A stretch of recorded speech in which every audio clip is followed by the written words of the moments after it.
మీ business ఏదైనా మీ ఊర్లో promotion చేయాలంటే అది సుమన్ టీవీతోనే సాధ్యం. ఇప్పుడే సంప్రదించండి. జనసేన బీజేపీ నుంచి గెలిచారు. అంత వ్యతిరేకత ప్రభుత్వంలో ఉన్నా సరే వాళ్ళు డబ్బులు దౌర్జన్యం ఇవన్నీ చేసి వాళ్ళని గెలిపించుకున్నారు. మా వాళ్ళు గెలిచారంటే జనాదరణ వాళ్ళకు ఉందనే మేము చాలా బలంగా నమ్మాము. సో ఇవాళ కొన్ని వార్డ్స్లో మేము దగ్గర దాకా వచ్చి ఓడిపోయాం.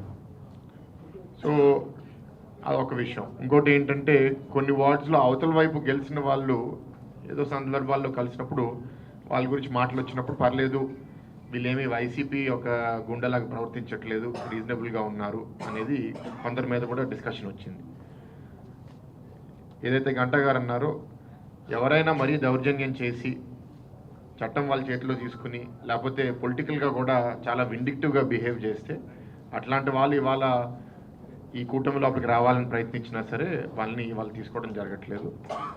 ఇవాళ ఎవరిని తీసుకున్నాము అంటే ఇవాళ రాజకీయాల్లో సత్యహరిశ్చంద్రులను ఎవరు లేరు, కానీ ఉన్న వాళ్ళల్లో ఎవరు బెటరు, ఎంతో కొంత జనాదరణ ఎవరి దగ్గర ఉంది, ఎవరి వల్ల వార్డులో కొంత ఇంకా మనం సేవా కార్యక్రమాలు చేయగలుగుతాము. అండ్ ఇప్పుడు పాలిటిక్స్ కూడా చాలా బ్యాడ్ అయిపోయింది. గత 10-15 ఏళ్ళుగా చూస్తున్నాము. పవర్ ఎక్కడుంటే నాయకులు అటువైపు వచ్చేస్తున్నారు. ఉన్నప్పుడు మనం ఇప్పుడు నీతులు మాట్లాడితే అది కరెక్ట్ కాదు. మనం ఏంటంటే ఉన్నటి వరకు మన కార్యకర్తలని నాయకుల్ని కాపాడుకుంటూ ఎవరైతే పనిచేశారో వాళ్ళకి ఒక దారి చూపిస్తూ, ఎవరైనా పార్టీ లోపలికి వస్తుంటే మన నిబంధనలు వాళ్ళు పాటించే విధంగా వాళ్ళు వచ్చి ఇక్కడ పెత్తనం చేయడం కాదు. ఇవాళ ఇక్కడ తెలుగుదేశంలోనూ జనసేనలోనూ వాళ్ళు వస్తున్నారంటే మన విధానాలు వాళ్ళు తీసుకోవాలనే ఆలోచనతోనే ఎవరు ఫిట్ అవుతారని ఆలోచించి ఇవాళ వేదిక మీద ఉన్న కార్పొరేటర్స్ అందరినీ చేర్చుకోవడం జరిగింది. అయితే ఇవాళ భవిష్యత్తులో ఈ 5 సంవత్సరాలు చేయాల్సిన కార్యక్రమాలు చాలా ఉన్నాయి. జాయిన్ అయిన వాళ్ళందరినీ కూడా ఆహ్వానిస్తున్నాను. అండ్ వాళ్ళందరినీ కోరేది ఏంటి అంటే, మీరు ఇవాళ వచ్చిన తర్వాత మీ వార్డులో ఉన్న ఈ కూటమి నాయకులందరినీ కూడా మీరు అందరూ కలుసుకోవాలని మీ అందరినీ కోరుతున్నాను. అది చాలా ఇంపార్టెంట్. ఎందుకంటే మీరు కొత్త ఇంటికి వచ్చినప్పుడు మనం కొంచెం తగ్గి ఉండాలి. పదవి ఉంది కదా అని మనం పెత్తనం చేస్తే కలవడం అనేది ఇబ్బంది అవుతుంది. సో మీ అందరినీ కోరేది ఏంటి అంటే, అందరినీ అలానే కొందరు ప్రాబ్లమాటిక్ పర్సనాలిటీస్ మా దగ్గర కూడా ఒకరిద్దరు ఉండొచ్చు, వాళ్ళకి మీరు రొంగాల్సిన అవసరం లేదు. వాళ్ళని కూడా మీరు అందరినీ, అవన్నీ మా పార్టీ నోటీస్లో కూడా ఉన్నాయి. అట్లాంటి వాళ్ళు ఎవరైనా ఉంటే వాళ్ళ మీద ఏదన్నా ఫ్యూచర్లో ఏదన్నా యాక్షన్ తీసుకోవాలంటే తీసుకుంటాం, కానీ అలా చాలా తక్కువ ఎగ్జాంపుల్స్ ఉన్నాయి. అండ్ జన ఆదరణ అనేది ఇంకా కంటిన్యూ అవ్వాలి. గతంలో మీరు ఏదన్నా కొన్ని విధానాలు వైఎస్ఆర్సీపీలో నడిచినాయి అని మీరు అనుకున్నా, ఇవాళ ఈ కూటమి ప్రభుత్వంలో మాత్రం అవి కొన్ని కుదరవు. మీ అందరికీ చెప్తున్నాను, అది మీ అందరి మనసులో అది పెట్టుకోండి ఆ దృష్టి. ఎందుకంటే పీపుల్స్ మ్యాండేట్ ఎలాగైతే వైఎస్ఆర్సీపీకి 151 సీట్లు ఇచ్చి మధ్యలో 5 తీసేసి 11 ఇచ్చారో, మనం సరిగ్గా చేయకపోతే జనాలు మన వైపు కూడా మళ్ళీ మనసు మార్చుకుంటారు. సో బాధ్యతగా ప్రవర్తించాలి, లా అండ్ ఆర్డర్ని కంట్రోల్ చేయాలి, కరప్షన్ అనేది పెరగనివ్వకుండా ఎలా తగ్గించాలనే ఆలోచనలు కూడా మీ అందరి పెట్టాలని కోరుకుంటున్నాను. అండ్ ఈ నగరం అభివృద్ధి అనేది మీ అందరి సహాయం కూడా తీసుకుంటాము. బికాజ్ ఈ 5 సంవత్సరాలు నగరం చాలా విషయాల్లో వెనకబడిపోయింది. అది క్లీన్నెస్ అవనివ్వండి, రోడ్ డెవలప్మెంట్ అవనివ్వండి, మెయింటెనెన్స్ అవనివ్వండి. ఇప్పుడు వర్షాల్లో తిరుగుతుంటే రోడ్లన్నీ ఎక్కడ పడితే అక్కడ నాశనం అయిపోయినాయి. వాటిని కూడా సరిగ్గా మెయింటైన్ చేసినట్లేదు జీవీఎంసీ గత 5 సంవత్సరాలు. ఇట్లాంటి అన్ని కార్యక్రమాలు భవిష్యత్తులో తీసుకొస్తాం. ఇంకా ఆలోచనలు ఉన్నాయి, కానీ ఈ వేదికలో ఆయన్ని వాళ్ళు తీసుకుని రావట్లేదు. We welcome you all into TDP and Janasena. And మీ అందరూ మా కార్పొరేటర్స్ అందరితో కూడా, మా నాయకులందరితో కూడా కలిసిమెలిసి పనిచేస్తారని కోరుకుంటూ సెలవు తీసుకుంటాను. Thank you. జనసేన సిద్ధాంతాలకు ఆకర్షితులై వచ్చినటువంటి కార్పొరేటర్స్ అందరికీ కూడా స్వాగతం పలుకుతూ, తెలుగుదేశం పార్టీ తరఫున నేను స్వాగతం పలుకుతున్నాను. అలాగే ఇక్కడ సౌత్ శాసనసభ్యులు ఉన్నారు కనుక వారి తరఫున కూడా నేను జనసేనలోకి వచ్చినటువంటి కార్పొరేటర్స్ కూడా నేను స్వాగతం పలుకుతున్నాను. అయితే సోదరులారా, ఈరోజు కార్పొరేటర్స్ ఎవరు వచ్చినప్పటికీ కూడా ఎవరి మీద కూడా మేము ఎటువంటి బలవంతం చేయలే.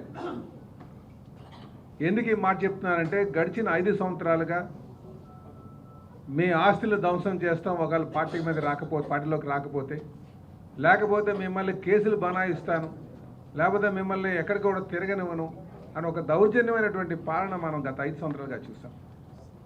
ప్రజాస్వామ్యాన్ని కాలరాస్తూ, ప్రజాస్వామ్య విలువలు కాలరాస్తూ ఒక నియంత పోకటలతో జరిగినటువంటి పాలన మనం చూసాం. కానీ ఇది అందుకే వారు అలా చేశారు కనుకనే వారిని ఇంటికి పంపించడం జరిగింది, వైసీపీ పార్టీని ఇంటికి పంపించడం జరిగింది. ఎవరైనా సరే ప్రజాస్వామ్యం విలువలు కాలరాస్తే ఎవరికైనా పట్టేది అదే గతి. కనుక మనం అందరం కూడా ప్రజాస్వామ్య విలువలు కాపాడడానికి ముందుకు వెళ్ళాల్సినటువంటి అవసరం ఉంది. అందుకే ఈరోజు వారు తెలుగుదేశాన్ని సిద్ధాంతాలకు ఆకర్షితులై వచ్చినటువంటి వారు కావచ్చు, లేకపోతే జనసేన సిద్ధాంతాలకు ఆకర్షితులైనటువంటి వారు కావచ్చు, మేము స్వాగతం పలుకుతున్నాం. వారికి ఒక సముచిత స్థానం కూడా కల్పిస్తామని కూడా ఈ సందర్భంగా తెలియజేస్తున్నాం. ఇదే కాకుండా ఒక నాయకుడు వచ్చాడు, కొంతమంది వచ్చేసరికి మరి అక్కడ ఉన్నటువంటి పరిస్థితులతో కొంతమంది ఇబ్బంది పడేటటువంటి ఎప్పటి నుంచో ఉన్నాం, మేము ఇబ్బంది పడుతున్నామని చెప్పి కొంతమంది వాపోతున్నటువంటి సందర్భం ఉంది. వారికి కూడా ఈ వేదిక మీద నుంచి మేము తెలియజేసేది, మీ కష్టాన్ని గుర్తించి ఖచ్చితంగా మీకు కూడా సముచిత స్థానం ఇస్తాం. కాకపోతే వస్తున్నటువంటి వారిని మనం అడ్డుపడడం కరెక్ట్ కాదు. ఎప్పుడు కూడా నాయకత్వం అంటే ఒక పోటీతత్వం. మనం ఎంత ప్రజలకు అందుబాటులో ఉంటామో వారినే గుర్తిస్తారు. ఈరోజు చెప్పాలంటే కార్పొరేట్ లెవెల్ లీడర్షిప్ అంటే క్షేత్రస్థాయి నుంచి వచ్చేటువంటి లీడర్షిప్. నాకున్నటువంటి అనాలిసిస్ ప్రకారంగా ఒక కార్పొరేటర్ అంటే 75% ఆయన ఫేస్ వాల్యూతోనే గెలుస్తారు. 75% 51. పార్టీ అనేది 25% ఉంటుంది అక్కడ. ఎమ్మెల్యే స్థాయికి వచ్చేసరికి 50-50గా తీసుకోవచ్చు మీరు, ఇంకా పై లెవెల్కి వచ్చినా సరే. కానీ కార్పొరేటివ్ స్థాయిలో అంటే అనునిత్యం మీరు ప్రజలతో మమేకమై నిత్యం ఆ 20,000 25,000 మంది ఉన్నారు, వాళ్ళందరితో రోజు మాట్లాడుకొని మిమ్మల్ని గుర్తించేటువంటి పరిస్థితి ఉంటుంది. కనుక ఎక్కువగా మీరే సమాధానం చెప్పాల్సినటువంటి పరిస్థితి ఉంటుంది. సుమా నేరుగా మిమ్మల్ని అడిగేటటువంటి వారు ఎక్కువ మంది ఉంటారు. కనుక మీరు ఖచ్చితంగా ఇక్కడి నుంచి మనం వేసే ప్రతి అడుగు కూడా జాగ్రత్తగా వేయాల్సినటువంటి అవసరం ఉంది. అభివృద్ధి ధ్యేయంగా మనం వెళ్ళాల్సినటువంటి అవసరం ఉంది. అలాగే ఈరోజు ప్రతి రాజకీయ నాయకుడికి, రాజకీయాల్లో ఉందాం అనుకున్న వాళ్ళకి, నాయకత్వం తీసుకుందాం అనుకున్న వాళ్ళకి కూడా మనం వేసే అడుగు చాలా జాగ్రత్తగా వేయాలి.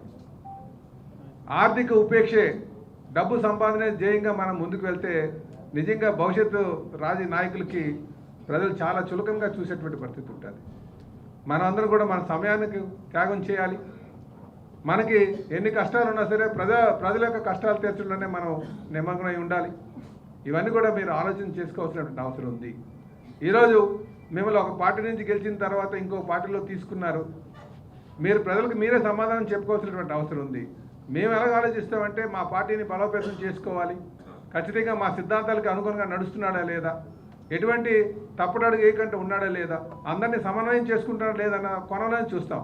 ఈరోజు మనందరూ కూడా చాలా జాగ్రత్తగా ఆలోచించుకొని ముందుకు వెళ్ళి మన ప్రాంతాన్ని, మన జిల్లాని బాగా అభివృద్ధి చేద్దాం. మన ఏదైతే జీవీఎంసీ పరిధిలో ఉన్నటువంటి ఏరియాని బాగా అభివృద్ధి చేయడానికే ధ్యేయంగా మనం వెళ్ళాల్సినటువంటి అవసరం ఉంది. ఈరోజు కూడా మీరు అడగొచ్చు, మీరు ఎందుకు తీసుకుంటున్నారని.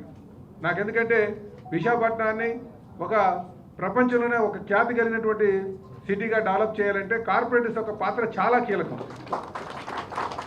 అభివృద్ధిలో మీ పాత్ర చాలా కీలకం.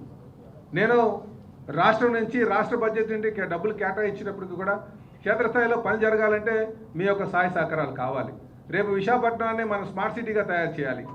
మొత్తం ఇది మంచి పేరు సంపాదించే విధంగా మనం చేయాలి. టూరిజం డెవలప్ చేయాలి.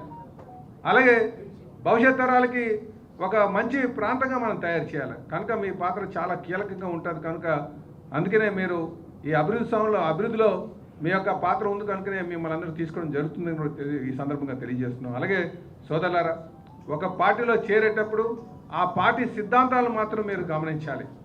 మన సిద్ధాంతం ప్రకారంగా ప్రజలే దేవుళ్ళు, సమాజమే దేవాలయం. మన దగ్గరికి వచ్చినటువంటి